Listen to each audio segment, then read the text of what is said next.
আজকে সূরা কাহাফের ধারাবাহিক তফসিরের 12তম পর্ব। আয়াত সংখ্যা হলো 50, 51, 52, 53। এই 4টি আয়াতের তফসির হবে।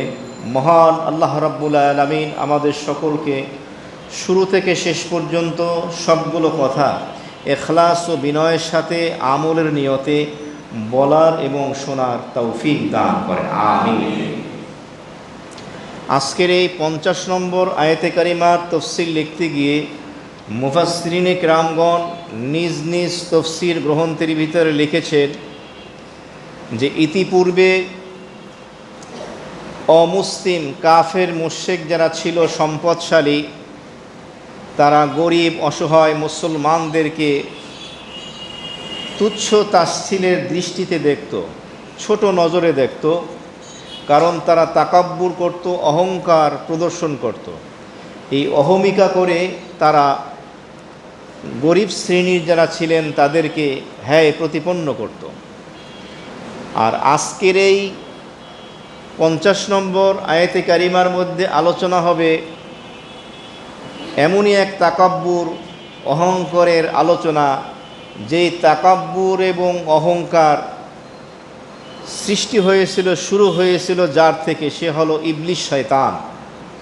ইবলিসের তাকাব্বুর অহমিকা অহংকার প্রসঙ্গে আলোচনা। সাধারণত মানুষ অহংকার করে দুইটি জিনিস নিয়ে, একটা হলো ধন সম্পদ, টাকা পয়সা, বাড়ি গাড়ি নিয়ে। আর এর আলোচনা ইতিপূর্বে হয়েছে। মক্কার কাফের মুশরিক নেতৃবৃন্দ যারা ছিল, তারা গরিব সাহাবায়ে কেরামকে হ্যায় প্রতিপন্ন করত, তুচ্ছ তাচ্ছিল্য করত।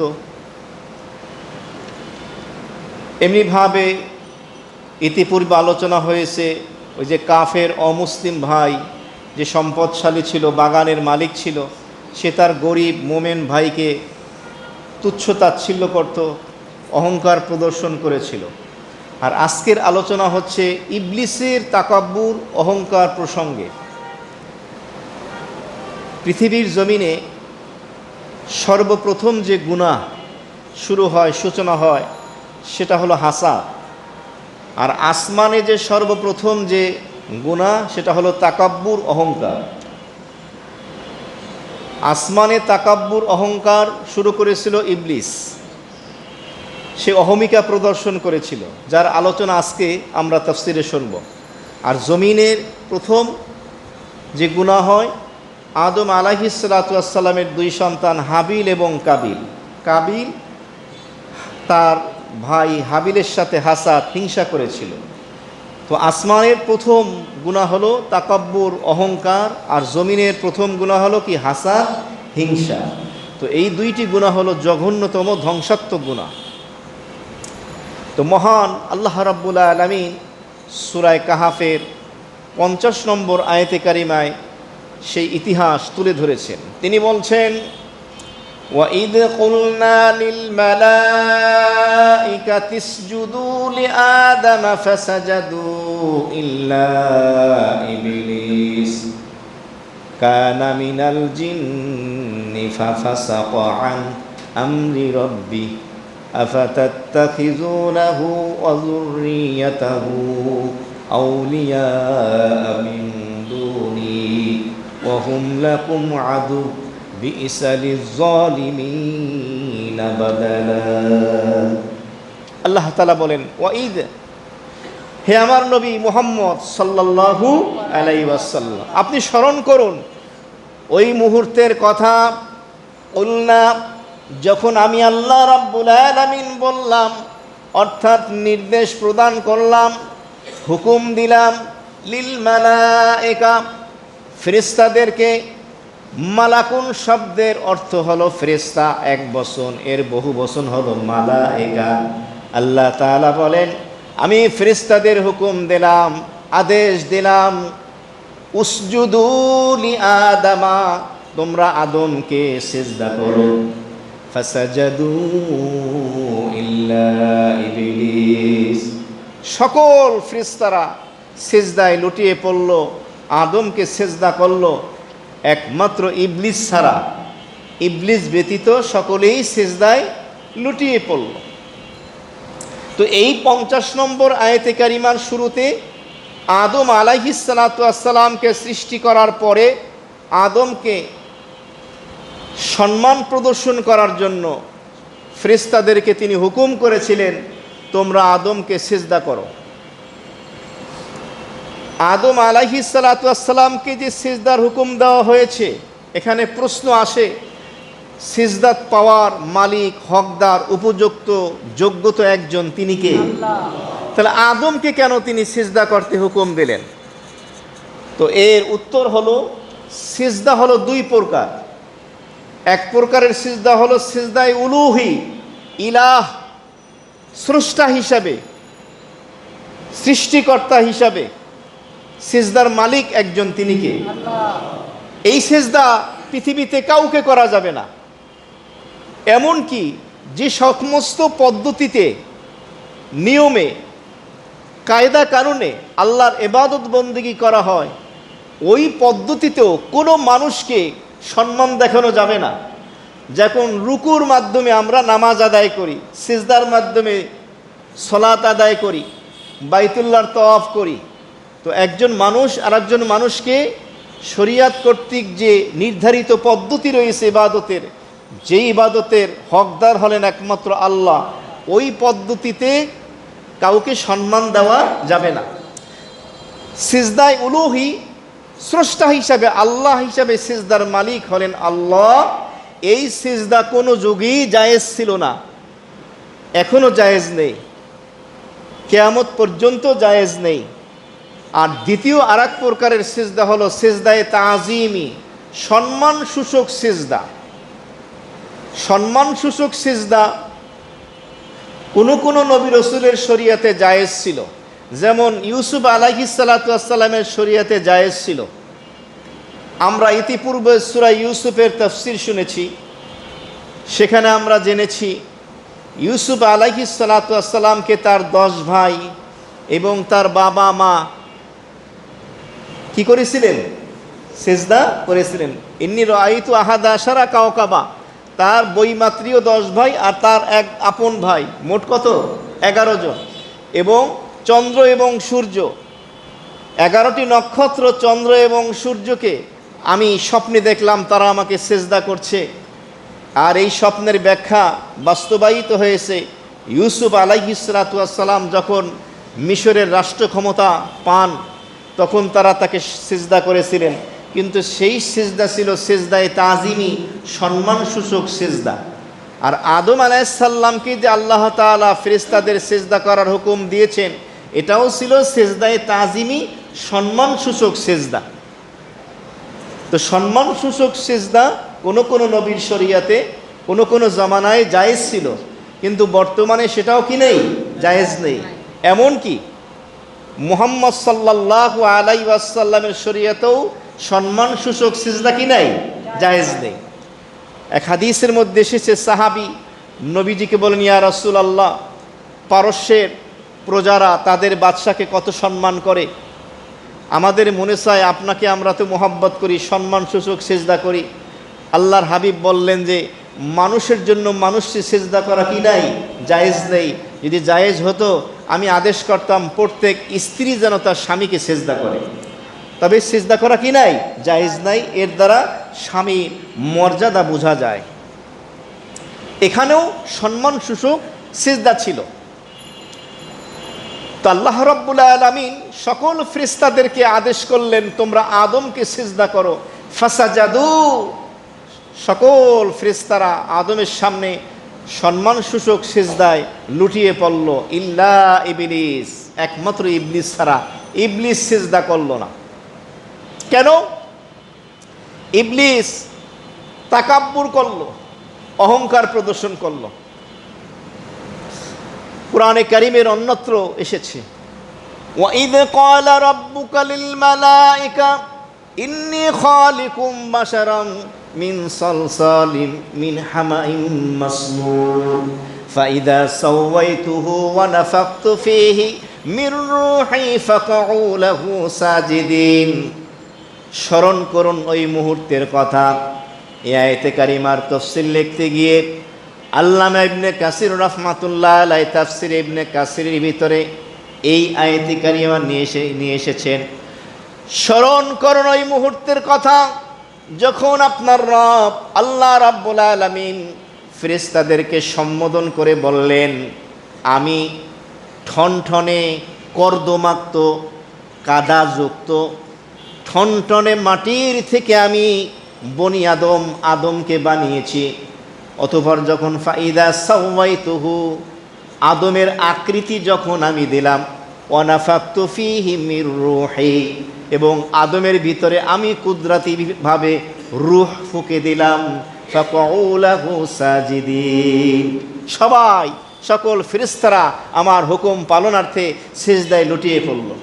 ফাসাজাদাল মালাইকাতু কুল্লুহুম আজমাউন সকল ফেরেশতারা সিজদায় লুটিয়ে পড়ল, তবে একমাত্র ইবলিস আবা আইয়াকুনা মা'আস সাজিদিন সিজদা করতে ইবলিস অস্বীকার করল।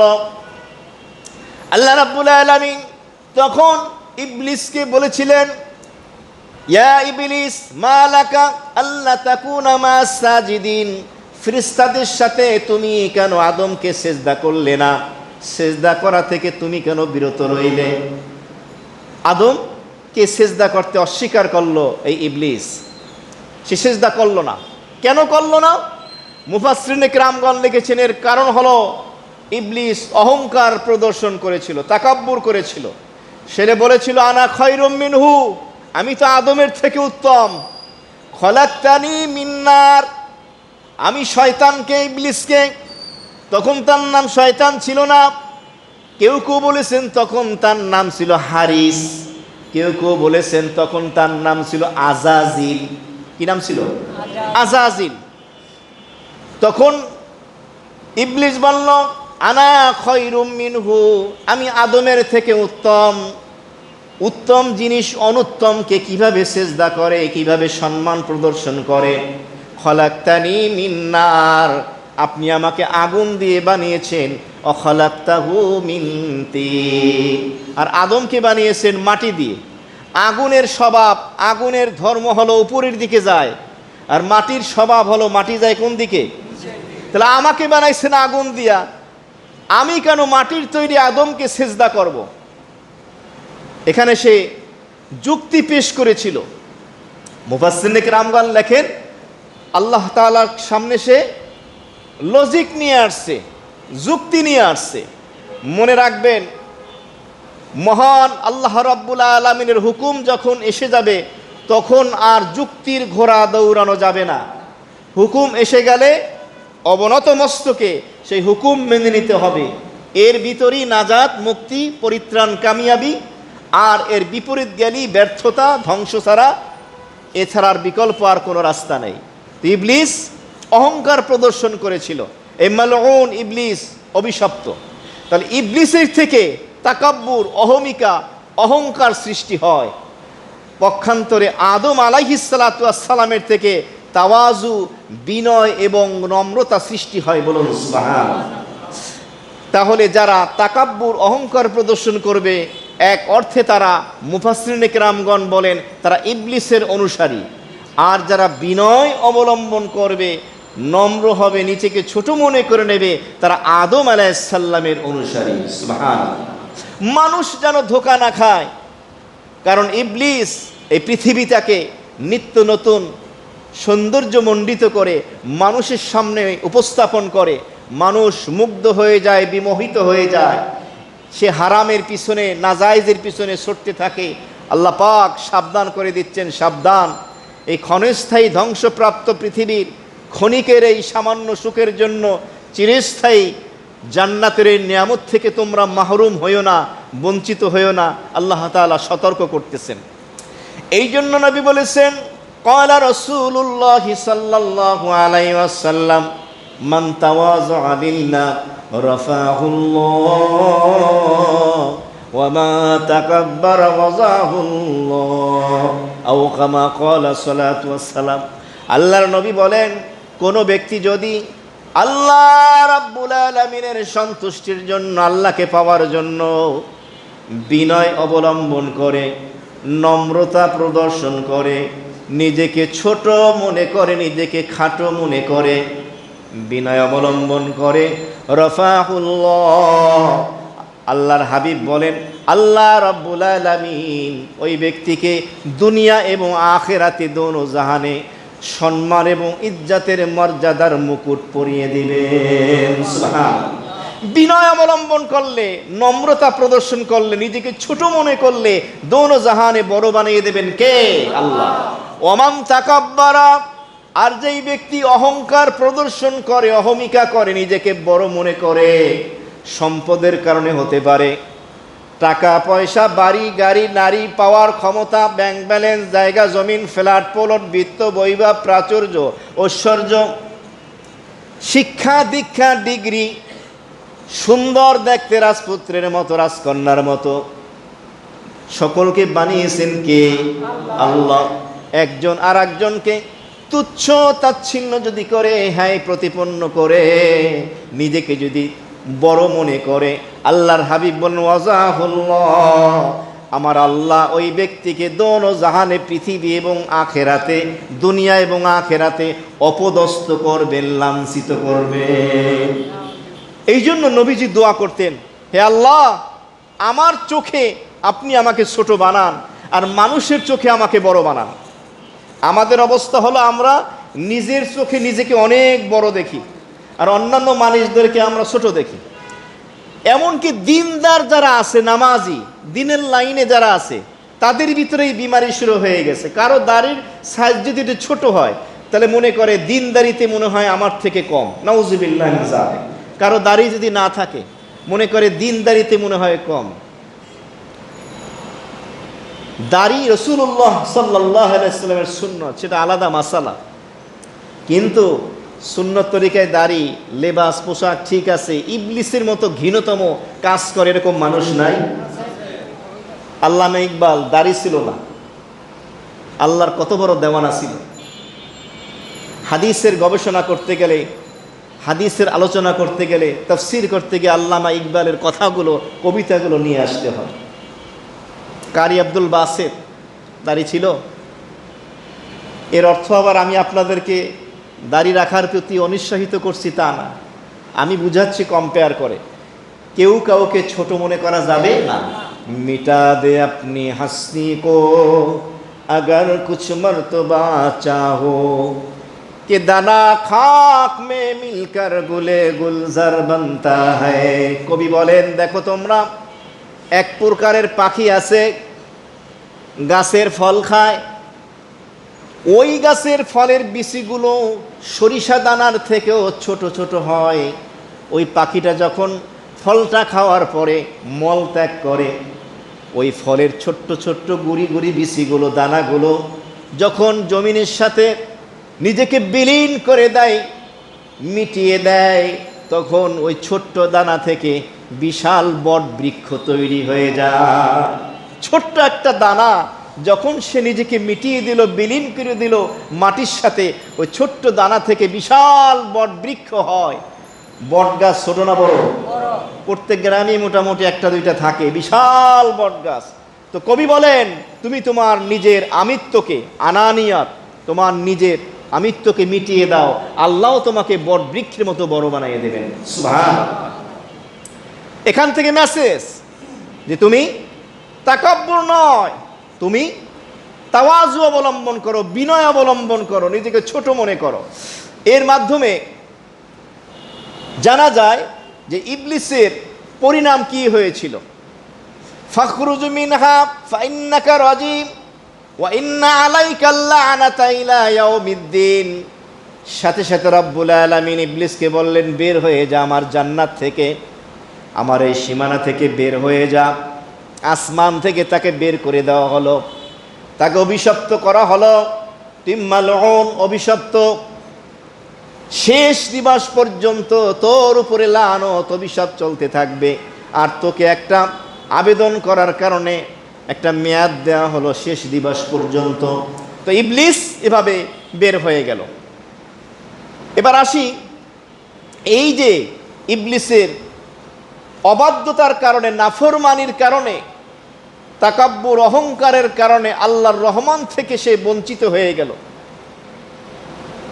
এই জন্য এক বুজুর্গকে স্বপ্নে দেখা হয়েছে। তো স্বপ্নে ইবলিস শয়তানকে দেখার পরে তিনি বললেন, তুই তো আল্লাহর রহমত থেকে বঞ্চিত, তুই তো আল্লাহর রহমত থেকে বের হয়ে গেছ। তখন বলল যে না, আমি আল্লাহর রহমত থেকে বের হই না, আমি আল্লাহর রহমতের মধ্যে আসি। ওই বুজুর্গ জিজ্ঞেস করলেন, কেমনে আসো? তখন শয়তান কি বলে দেখেন, আল্লাহ বলছেন রহমাতি ওয়াসিয়াত কুল্লা শাইইন রহমাতি, আমার রহমত সকল বস্তুকে পরিবেষ্টন করে নেয়। তাহলে সকল বস্তুর ভিতরে তো আমিও আছি, সকল বস্তুর ভিতরে আমিও তো আছি। আল্লাহ নিজে বলছেন তার রহমতের ভিতরে সকল বস্তু অন্তর্ভুক্ত। এখন এই বুজুর্গে কি উত্তর দেবেন? তখন ওই বুজুর্গের অন্তরের ভিতরে আল্লাহ তাআলা এলকা করে দিলেন যে তুমি বলে দাও আল্লাহর রহমতের ভিতরে সকল বস্তু অন্তর্ভুক্ত, কিন্তু কোনো বস্তু যদি আল্লাহর রহমতের ভিতরে থাকতে না চায় আল্লাহ তাকে বাইর করে দেন। তুই ইবলিস আল্লাহর রহমতের ভিতরে থাকতে চাও না, এই জন্য আল্লাহ তোকে বের করে দিয়েছে। এখন আসি, এই যে ইবলিস, সে কি আসলেই ফেরেশতাদের অন্তর্ভুক্ত?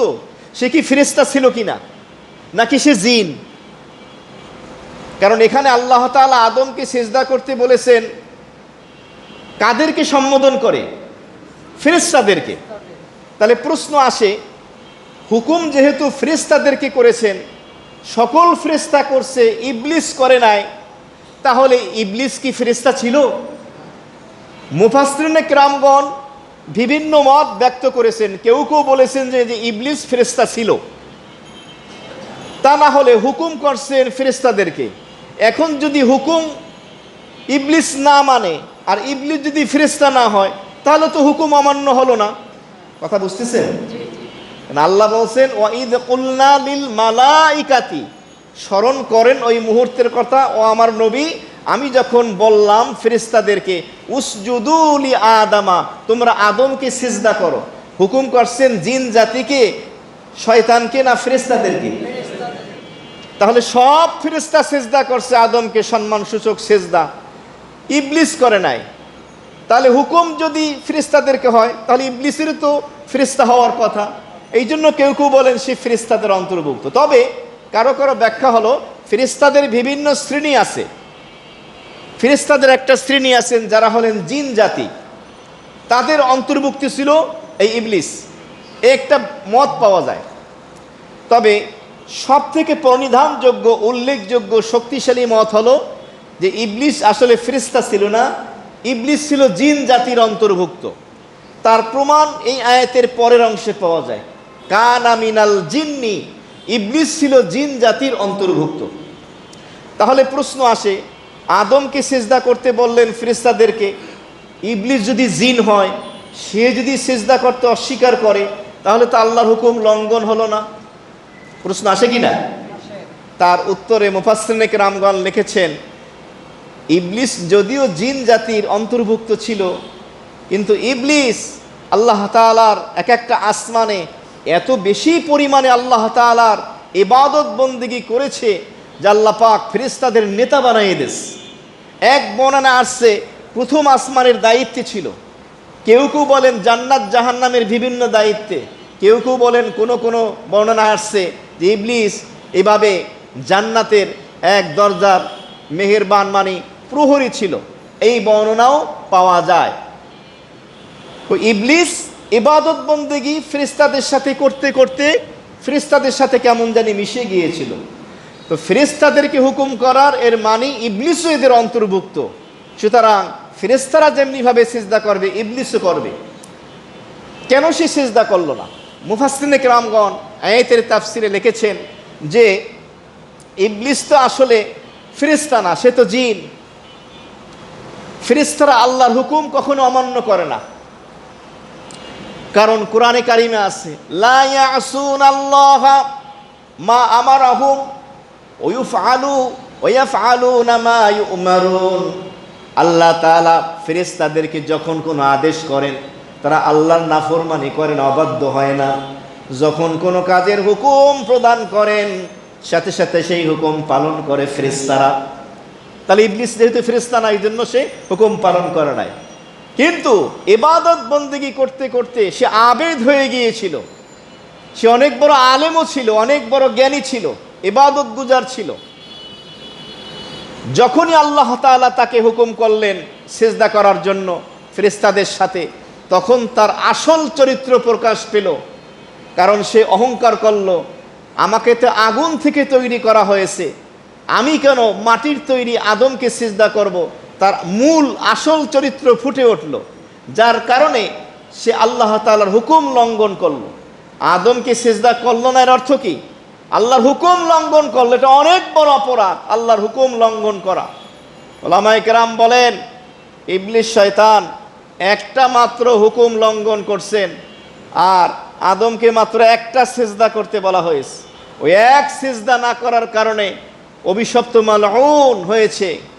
আর ও মুসলমানরা, তোমরা প্রতিদিন সুন্নাত বাদ দিলাম, নফল বাদ দিলাম, শুধু যদি ফরজ ধরি, ফজরের 2, জোহরের 4, 6, আসরের 4 কত? 10, মাগরিবের 3 কত? 13, এশার 4 কত? পার ডে 5 ওয়াক্ত নামাজে 17 ফরজ। প্রত্যেক রাকাতে সেজদা কয়টা? 2টা। 17 দোগুণে, এই দৈনিক 5 ওয়াক্ত নামাজ যারা ছাড়ছে 34টা সেজদা স্বীকার করতেছো। তোমার কপালে কি আছে এটি হিসাব করো, যোগ বিয়োগ করে তারপরে মরার প্রিপারেশন নিও। যারা 2 ওয়াক্ত ছাড়েন, যারা 1 ওয়াক্ত ছাড়েন, খেয়াল করেন কি অবস্থা হবে। গতকালকে আপনারা শুনেছেন, ফরজ এবং ওয়াজিব ইবাদতের বিনিময়ে আল্লাহ কি দেবেন? জান্নাত দিবেন। আর গুনাহ থেকে বাঁচলে আল্লাহ কবর জাহান্নামের আযাব থেকে নাজাত দেবেন। আর সুন্নাতে মুআক্কাদা আমলের মাধ্যমে নবীর শাফাত লাভ হবে, সুপারিশ লাভ হবে। আর বেশি বেশি নফলের মাধ্যমে আল্লাহ আপনাকে আমাকে ওলি বানিয়ে দেবেন। তো ইবলিস জিনদের অন্তর্ভুক্তি ছিল। আয়াতে কারিমার তাফসিরে মুফাসসিরিন কেরামগণ লিখেছেন যে ইবলিস যে জিনের অধিকারী ছিল, তাদের একটি শ্রেণী ছিল। এর ব্যাখ্যায় বলা হয়েছে যে, যেমন মক্কায় বসবাস করলে তাকে বলা হয় মাক্কি, মদিনায় বসবাস করলে হয় মাদানি, বসরায় বসবাস করলে হয় বসরি, কুফায় বসবাস করলে হয় কুফি। এরকমভাবে ইবলিস ছিল জিন্নিয়ন, জিনের থেকে তৈরি জিন জাতি। আর জিন জাতিকে আল্লাহ তাআলা বানিয়েছেন আগুন থেকে। আর তার নাম ছিল কি? আজাজিল। কেউ কেউ বলেন তার নাম ছিল হারিস। ইমামে রাজি রহমাতুল্লাহ আলাই আয়াতে কারিমার তাফসিরে তিনি লিখেছেন, সুতরাং কোনো ব্যক্তি যদি অহংকার প্রদর্শন করে, সে কেমন জানি ইবলিসের মতো চরিত্র ধারণ করলো এবং আল্লাহ তাআলার হুকুমকে লঙ্ঘন করলো, নাফরমানি করলো, অবাধ্যতায় লিপ্ত হলো। কারণ এই তাকাব্বুর এটা ইবলিসের খাসলাত, আর বিনয় হলো আদম আলাইহিস সালামের খাসলাত। কথা বলা হয়েছে। তো যাই হোক, এর পরের অংশে আল্লাহ তাআলা বলেন, ফাফাসাকা আন আমরি রাব্বিহি, ইবলিস তার রব, তার প্রতিপালক মহান আল্লাহ রাব্বুল আলামিনের হুকুমকে লঙ্ঘন করলো, তার হুকুমের অবাধ্য হলো ইবলিস। এই হুকুমটাকে তারা লঙ্ঘন করলো।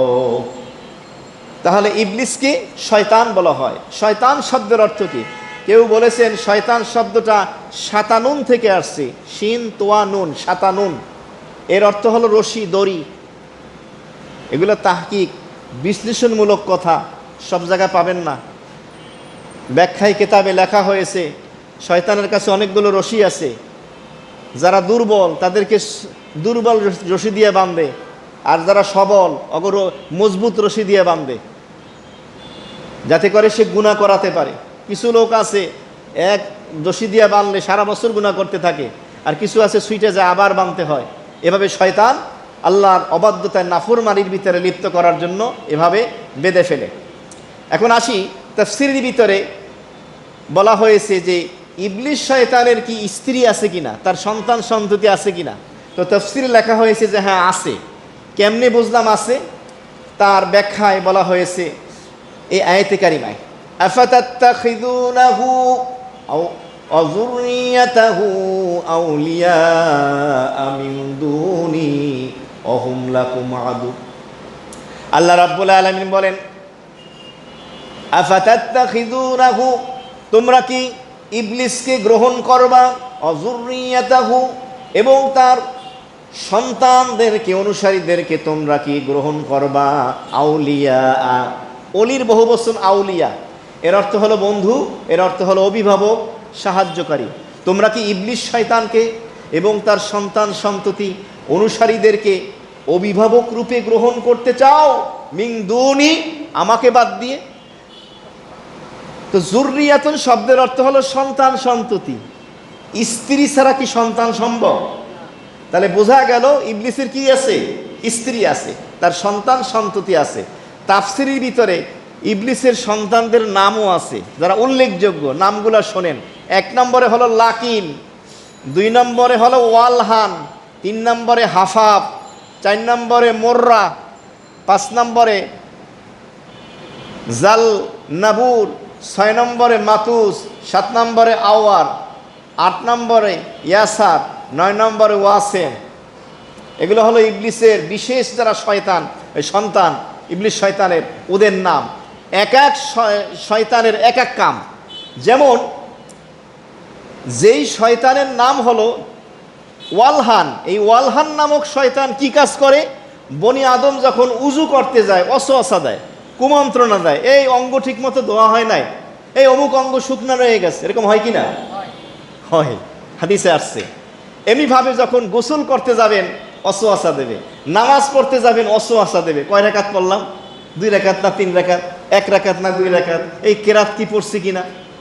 নামাজে উজু গোসলে যে অসওয়াসা দেয়, কুমন্ত্রণা দেয় আপনার আমার মনের ভিতরে বনি আদমের, তার নাম হলো সেই সেই যে ইবলিস, সেই ইবলিসের নাম হলো ওয়ালহান।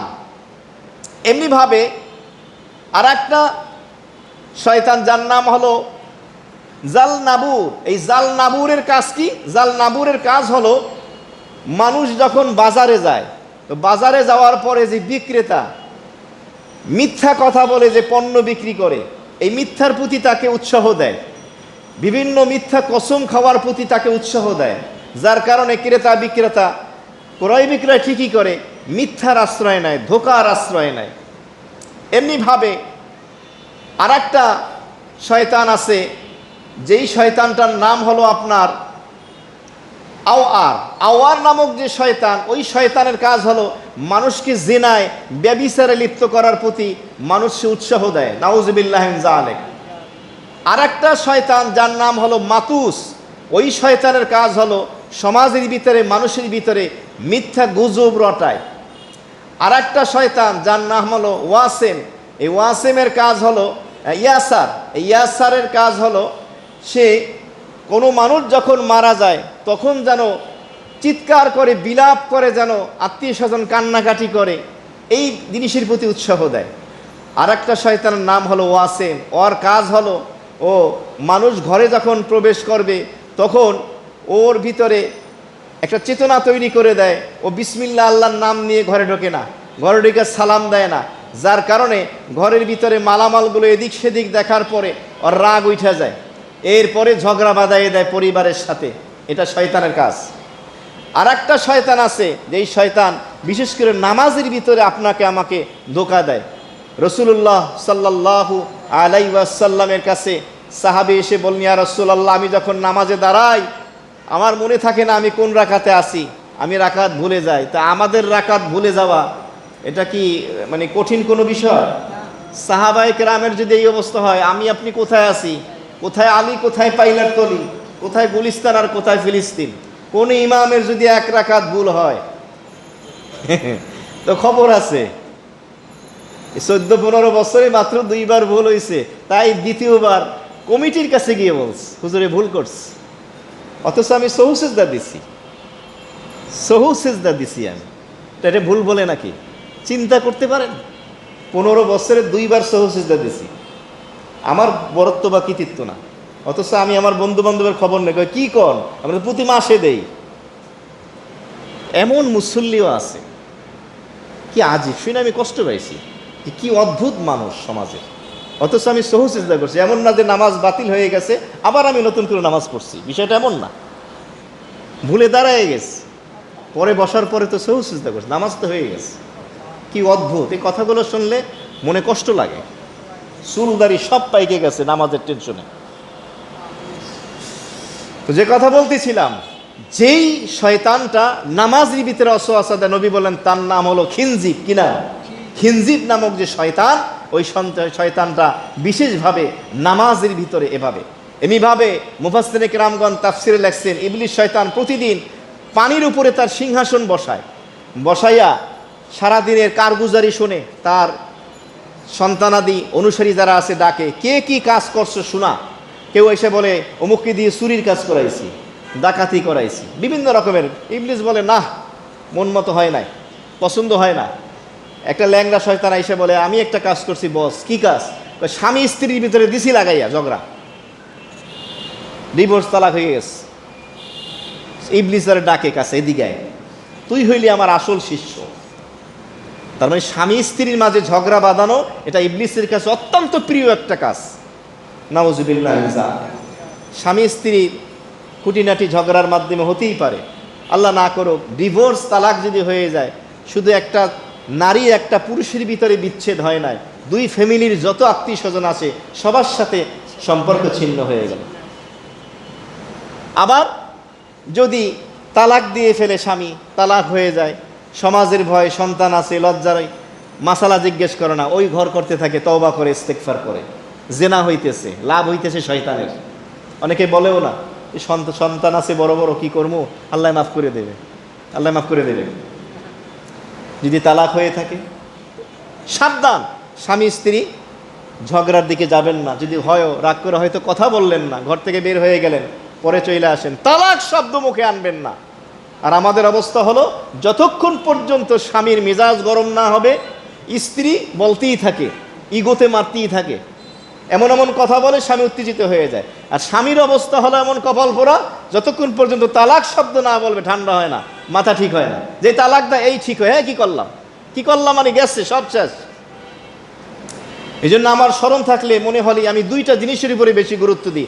একটা হলো সুইসাইড, আত্মহত্যা, এটার ক্ষতি কি দুনিয়া এবং আখেরাতে। আর একটা হলো তালাক, ডিভোর্স, এটার ক্ষতি কি আজকে আমাদের সমাজে অহরহ হইতেছে।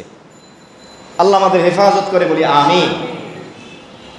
আল্লাহ রাব্বুল আলামিন তখন বললেন, আফাতাত্তাখিযুনাহু ওয়া যুররিয়াতাহু, তোমরা কি ইবলিসকে এবং তার সন্তান সন্ততি অনুসারীদেরকে আউলিয়া মিন দুনি, আমি আল্লাহকে বাদ দিয়ে অভিভাবক রূপে গ্রহণ করতে চাও। অহুম লাকুম আদুউ, আর ইবলিস তো হইল তোমাদের শত্রু। আদুউন মানে শত্রু। ইবলিস তোমার আদি পিতা আদম আলাইহিস সালামের শত্রু, বাপ দাদার আমলের শত্রু। সেই বাপ দাদার আমলের শত্রুর অনুসরণ করবা ওই আল্লাহকে বাদ দিয়া। বিইসা লিয-যালিমিনা বাদালা, আল্লাহ রাব্বুল আলামিন এরপরে বলে দিলেন, যারা সীমালঙ্ঘনকারী হবে, যারা জালেম হবে, তাদের বিনিময়টা হবে কতই না নিকৃষ্ট। তার মানে যে আল্লাহ তোমাকে সৃষ্টি করেছেন, যিনি হায়াতের মালিক, মওতের মালিক, রিজিকের মালিক, ইজ্জত সম্মানের মালিক, সে আল্লাহ রাব্বুল আলামিনকে বাদ দিয়া তোমরা ইবলিসের অনুসরণ করবা, ইবলিসকে তোমরা বন্ধুরূপে বানাবা, অভিভাবক সাহায্যকারী বানাবা, তাহলে তোমরা যেটা গ্রহণ করলা এটা তো অত্যন্ত নিম্নমানের। সুতরাং এটা তো জালেম, সীমালঙ্ঘনকারী। আর এই জালেম সীমালঙ্ঘনকারীদের প্রতিদান যে বিনিময়, এটা কতই না নিকৃষ্ট। এরপরে আসি পরবর্তী 51 নম্বর আয়াত, মা আশহাদতুহুম খালকাস সামাওয়াতি ওয়াল আরদ ওয়ালা খালকা আনফুসিহিম ওয়া মা কুনতু মুত্তাখিদাল মুদিল্লিনা আদুদা। আল্লাহ রাব্বুল আলামিনের পরে বলেন, মা আশহাদতুহুম, আমি তো সাক্ষী রাখি নাই তাদেরকে। হুম, তাদেরকে, এই তাদেরকে এর ব্যাখ্যা দিয়েছেন তিনটা মুফাসসিরিনে কেরামগণ। কিসের সাক্ষী, কখন সাক্ষী, কার সাক্ষী? খালকাস সামাওয়াতি ওয়াল আরদ, সাত আসমান জমিন, ভূমণ্ডল উপমণ্ডল।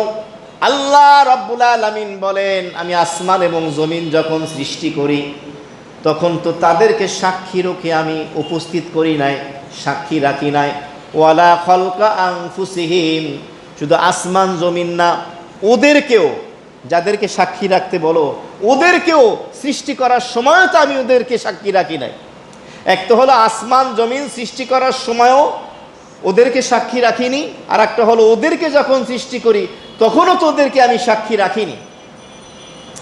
ওয়ামা কুনতু মুত্তাখিজাল মুদিল্লিনা আদুদা, আর বাক বিতণ্ডাকারী, সীমালঙ্ঘনকারী, এদেরকে আমি সাহায্যকারী রূপে গ্রহণ করতে পারি না।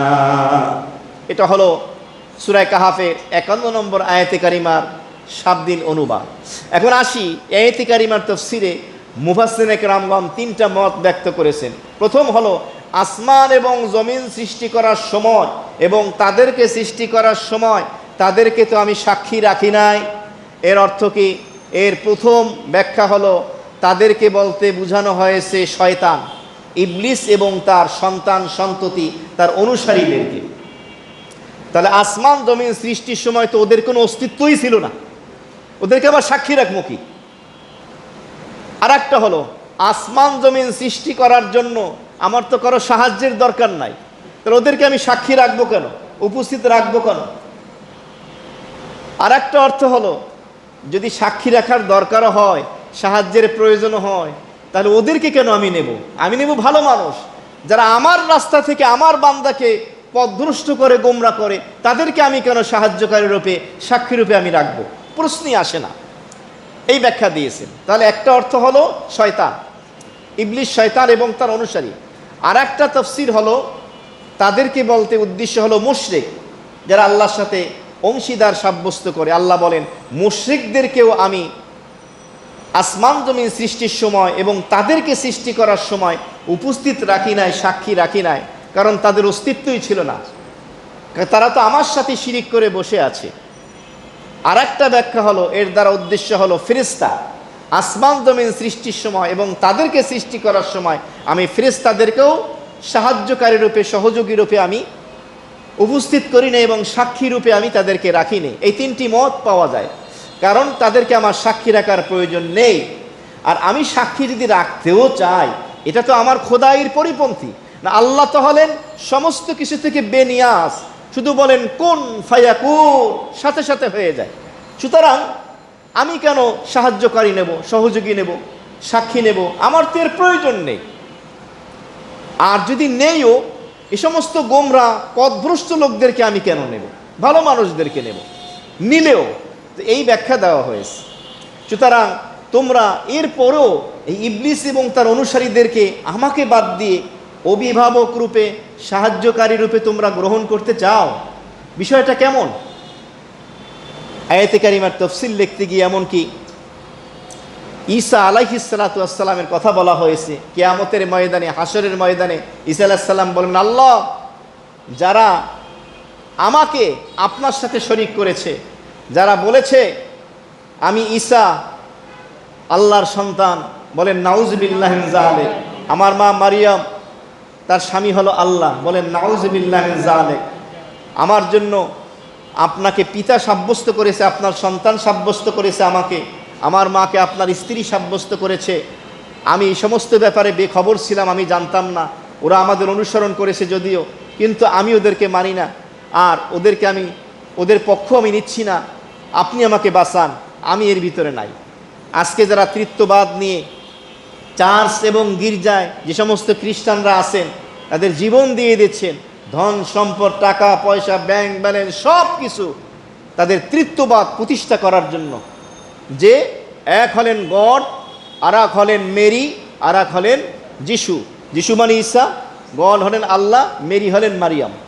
তৃত্ববাদে বিশ্বাসী তারা, 3 খোদায় বিশ্বাসী।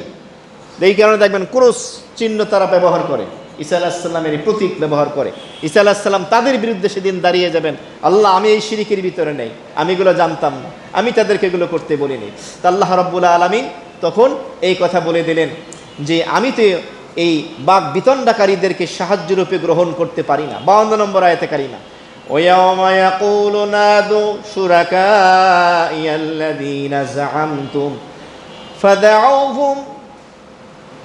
فدعوهم فلم يستجبوا لهم وجعلنا بينهم موبقا ويوم সেদিন ইয়াকুলু, আল্লাহ রাব্বুল আলামিন কিয়ামতের ময়দানে সেদিন বলবেন, নাদু, তোমরা আহ্বান করো, ডাকো,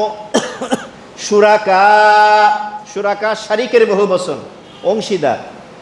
ওই সমস্ত মুশরিকরা যারা আমি আল্লাহর সাথে শরিক করেছো, অংশীদার সাব্যস্ত করেছো। যেমন মক্কার মুশরিকরা বলতো ফেরেশতারা হলো আল্লাহর মেয়ে, বলেন নাউযুবিল্লাহি মিন যালিক। ইহুদিরা বলতো আল্লাহর এক পয়গম্বরের নাম উযাইর আলাইহিস সালাম, তারা বলতো উযাইর আলাইহিস সালাম হলো আল্লাহর ছেলে, বলেন নাউযুবিল্লাহি মিন যালিক। খ্রিস্টানরা বলতো ঈসা আলাইহিস সালাম আল্লাহর ছেলে, নাউযুবিল্লাহি মিন যালিক। আল্লাহ তাআলা সেদিন বলবেন, তোরা যাদেরকে আমার শরিক করতি ডাক তাদেরকে আজকে ডাক।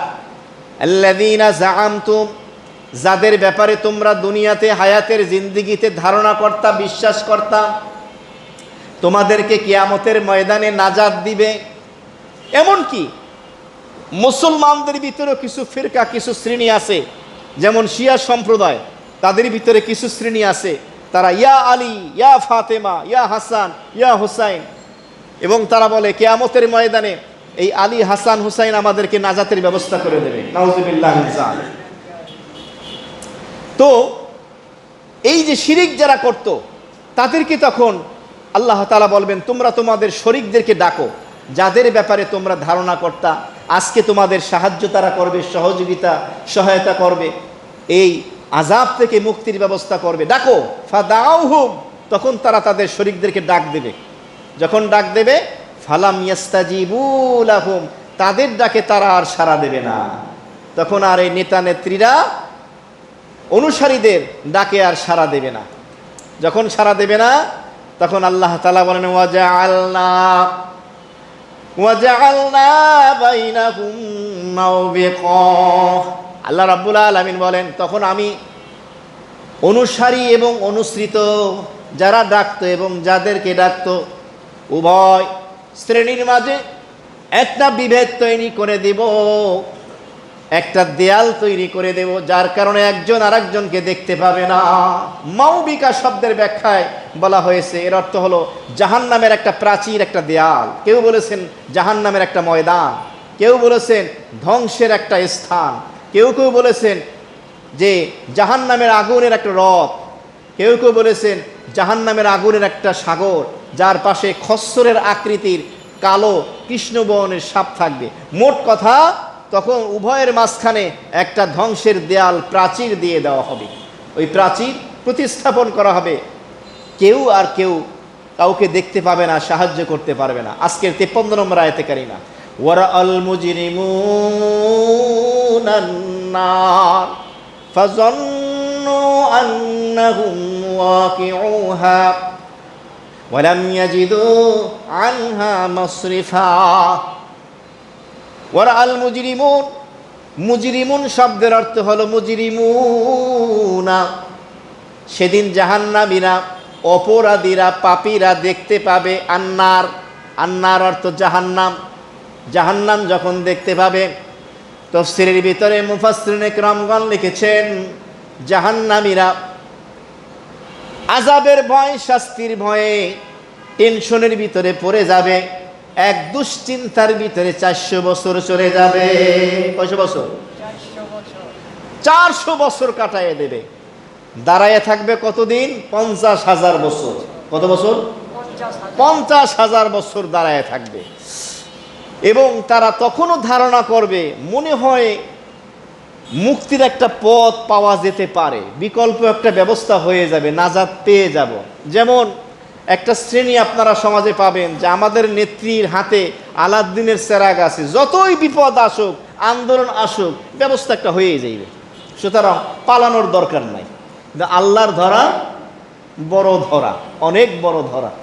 গতকালকে এক আলেমে দ্বীন সুন্দর একটা কথা বললেন যে আমরা চাইছিলাম যে দেশের ভিতরে থাকুক, খালি ক্ষমতাটা ছাইরা দোক, কিন্তু আমরা ধৈর্য ধরার কারণে আল্লাহ আমাদেরকে বেশি দিয়ে ফেলাইছে।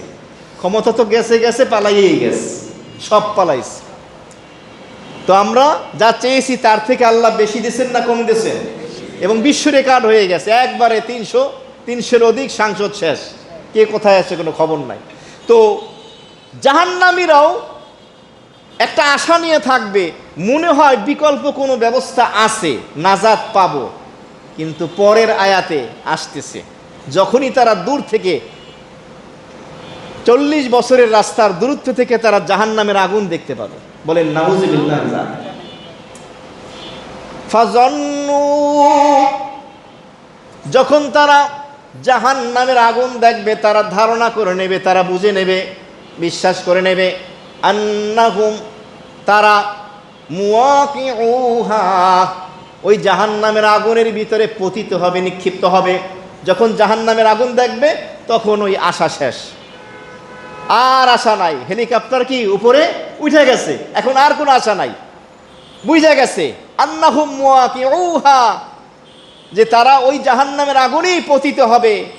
ওয়ালাম ইয়াজিদু আনহা মাসরিফা, এই জাহান্নাম থেকে পরিত্রাণের মুক্তির বিকল্প আর কোনো রাস্তা পাওয়া যাবে না। তারা বুঝে ফেলবে এখানেই আমাদেরকে পতিত হতে হবে। উপস্থিত হাজিরিন, মুআজ্জাজ হাজিরিন, আজকের এই যে সূরা কাহাফের 50 থেকে নিয়ে 53 পর্যন্ত আয়াতে কারিমার 4টি আয়াতের তাফসীর শুনলাম। 12 নম্বর পর্বে পৃথিবীর সূচনা লগ্নের ইতিহাস টেনে আল্লাহ তাআলা আমাদেরকে সতর্ক করলেন যে আসমানের সর্বপ্রথম যে গুণটা ছিল সেটা ছিল তাকাব্বুর, অহংকার। আমাদের সমাজে আমাদের ভিতরে অহংকার আছে কি না? আছে। অহংকার সম্পর্কে একটা হাদিস বলে আলোচনার ইতি টানি।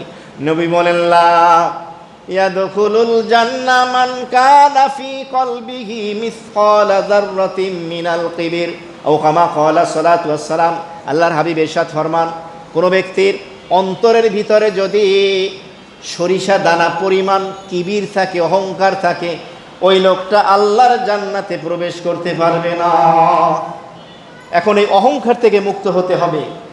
অহংকার থেকে মুক্ত কিভাবে হব? এক বুজুর্গ রাস্তা দিয়ে যাচ্ছে, আর এক যুবক, টকবগে যুবক, মানুষকে মানুষ বলে কেয়ার করে না, ধাক্কা দিয়ে ফালাই দিস অহংকারের ঠেলায়। যুবক তখন বর্তমানে আমরা দেখতে পাই মোটর সাইকেল চালায়ে যায়, কিসের মুরব্বী, কিসের আলেম ওলামা, কিসের মুসল্লি, কিছুই মনে করে না। কাদা ছিটলো না, ধুলা ছিটলো, পানি ছিটলো, কিছুই আসে যায় না। এই অপদার্থ সন্তানগুলো, আল্লাহ এদেরকে হেদায়েত নসিব করে বলে আমিন। আর বাপ মা আদব কায়দা না শিখেলে তো ব্যবহার ও দুর্ব্যবহার। তখন এই বুজুর্গ যুবককে নসিহত করলেন, বেটা অহংকার আর কি করার কি আছে? এক ফোঁটা নাপাক অপবিত্র পানি দিয়ে এবার তোরে তৈরি করছে আল্লাহ, আবার এই মাটির সাথেই তো একদিন মিশে যাবে। এই সৌন্দর্য, লাবণ্যতা কিচ্ছু থাকবে না, একদম সব মিশে যাবে। বার্ধক্য তোমার যৌবনকে নিঃশেষ করে দেবে, কিছু থাকবে না। সুতরাং স্মরণ রাখা। আর রাসূলুল্লাহ সাল্লাল্লাহু আলাইহি ওয়াসাল্লাম বলেছেন, আল বাদি বিস সালাম বারিয়ুম মিনাল কিবির, আও কামা ক্বালা সাল্লাল্লাহু আলাইহি ওয়াসাল্লাম। যে ব্যক্তি আগে আগে সালাম দেবে আল্লাহ পাক তাকে অহংকার থেকে নাজাত দান করবেন। সুবহানাল্লাহ। বেশি বেশি আগে আগে সালাম দেওয়ার অভ্যাস করা। তো এই অহংকার, অহমিকা, তাকাব্বুর, নিজেকে বড় মনে করা, এটাকে মিটানো চাই। কখনো ভুল হয়ে গেলে সাথে সাথে তওবা করে নেওয়া, ইস্তিগফার করে নেওয়া, নিজেকে বিনয়ী হওয়া। তাহলে অহংকারের পথে হাঁটলে এটা ইবলিস শয়তানের অনুসারী হতে হবে, আর বিনয়ের পথে হাঁটলে আদম আলাইহিস সালামের অনুসারী হব। আর আল্লাহ তাআলা বলেন, তোমাদের প্রত্যেক ভিটা, তোমাদের মিরাজ তো হলো জান্নাতে, আদম হাওয়ার বাড়ি তো জান্নাতে। সুতরাং আদম হাওয়ার সন্তান যেহেতু তোমরা, তার আসল যোগ্য সন্তান হও, অযোগ্য হইও না, কুসন্তান হইও না, সুসন্তান হও, তার মতো আখলাকওয়ালা, চরিত্রবান হও, নেককার হও। এরপরে তোমার বাবার সেই সম্পদ জান্নাত তোমার জন্য রেখে দিয়েছি। চক্ষুটা তো বুঝো, 50, 60, 70, 80 বছর, 100 বছর, চোখটা বুঝো, জান্নাতের নেয়ামত শুরু হয়ে যায়। আল্লাহ তাআলা আমাদের আমলের তৌফিক দান করেন। অনেকেই দোয়া চেয়েছেন। আলহামদুলিল্লাহি রাব্বিল আলামিন। ربنا ظلمنا أنفسنا وإن لم تغفر لنا وترحمنا لنكونن من الخاسرين اللهم ربنا آتنا في الدنيا حسنة وفي الآخرة حسنة وقنا عذاب النار ربنا لا تزغ قلوبنا بعد إذ هديتنا وهب لنا من لدنك رحمة إنك أنت الوهاب ربنا هب لنا من أزواجنا وذرياتنا قرة أعين واجعلنا للمتقين إماما رب ارحمهما كما ربياني صغيرا اللهم نبر قلوبنا بالقرآن العظيم وزين أخلاقنا بالقرآن العظيم ونجنا من النار بالقرآن العظيم وأدخلنا في الجنة بالقرآن العظيم أي الله এশার সালাতের পরে কোরআনে কারীমের তাফসীরের মুহাব্বতে ধৈর্য ধরে রহমত বরকতের ঘরে বসে তাফসীর করে এবং শুনে কিছু গুনাহগার বান্দা হাত তুলেছি। মালিক মেহেরবানি করে আমাদের সকলকে আপনি মাফ করে দেন। আমাদের তওবা ইস্তিগফারকে কবুল করে আমাদের গুনাহগুলি নেকির দ্বারা পরিবর্তন করে দেন। নেক আমল ইবাদত বন্দেগী আমলে সলেহা যতটুকু করার তৌফিক দিয়েছেন, ভবিষ্যতে দিবেন, মেহেরবানি করে কবুল ও মঞ্জুর করুন। পৃথিবীর শুরু থেকে আজ অব্দি যত মুমিন মুমিনাত, মুসলিম মুসলিমাত, অন্ধকার কবরবাসী, খাস করে আমাদের আত্মীয়স্বজনময় মুরব্বী যারা দুনিয়া থেকে চলে গেছে, আল্লাহ মেহেরবানি করে সকলকে আপনি মাফ করে দেন। জীবিত মৃত নারী পুরুষ ছোট বড় উপস্থিত অনুপস্থিত সকলকে আপনি মাফ করে দেন। আমাদের হায়াতে রিজিকে পরিবার বিবি বাচ্চা আমলের ভিতরে বরকত দান করে। আল্লাহ আপনি বারবার কোরআনে কারিমের পরতে পরতে পাতায় পাতায় পৃষ্ঠায় পৃষ্ঠায় আয়াতে আয়াতে সূরায় সূরায় বিভিন্ন জায়গায় বলে দিয়েছেন। আপনার হাবিব হাদিসের মাধ্যমে ব্যাখ্যা করে দিয়েছেন, ও দুনিয়ার মানুষ, এই দুনিয়া ক্ষণস্থায়ী, এই দুনিয়া ধ্বংসপ্রাপ্ত, একদিন শেষ হয়ে যাবে। দুনিয়ার এই নেয়ামত ক্ষণিকের জন্য, আখিরাতের নেয়ামতের তুলনায় কিছুই না। সুতরাং এই ক্ষণস্থায়ী নেয়ামতের জন্য চিরস্থায়ী নেয়ামতকে তোমরা ছেড়ে দিও না। আল্লাহ আমাদেরকে আখিরাতের প্রতি মনোযোগী হওয়ার তৌফিক দান করেন, দুনিয়ার উপরে আখিরাতকে প্রাধান্য দেওয়ার তৌফিক দান করেন। রব্বে কারীম, আয় আল্লাহ যে আলোচনাগুলো হলো স্মরণ করে আমল করার তৌফিক দান করেন। আল্লাহ অনেক সময় শয়তানের নফসের ধোকায় পড়ে আমরা তাকাব্বুর অহংকার করে ফেলি। অনেকে সৌন্দর্যের কারণে, বংশের কারণে, টাকা পয়সা ধন দৌলত বিত্ত বৈভব প্রাচুর্যের কারণে, শিক্ষা দীক্ষার কারণে, বিভিন্ন ক্ষমতার কারণে অহংকার করে বসি। আল্লাহ আমাদেরকে আপনি মাফ করে দেন। আল্লাহ আমাদের সৃষ্টি তত্ত্ব নিয়ে এক ফোঁটা নাপাক পানি দিয়ে আপনাদের সৃষ্টি করেছেন, আবার মাটির সাথে মিশে যাবে। আমাদের সর্বদা স্মরণ রাখার তৌফিক দান করে। অহংকারের এই বিমারি থেকে আমাদেরকে নাজাত দান করে। সর্বপ্রকারের আখলাকে রজিলা থেকে আমাদের হেফাজত করে। আখলাকে হামিদার গুণ অর্জন করার তৌফিক দান করে। মা বোনদের ভিতরে অহংকারের প্রবণতা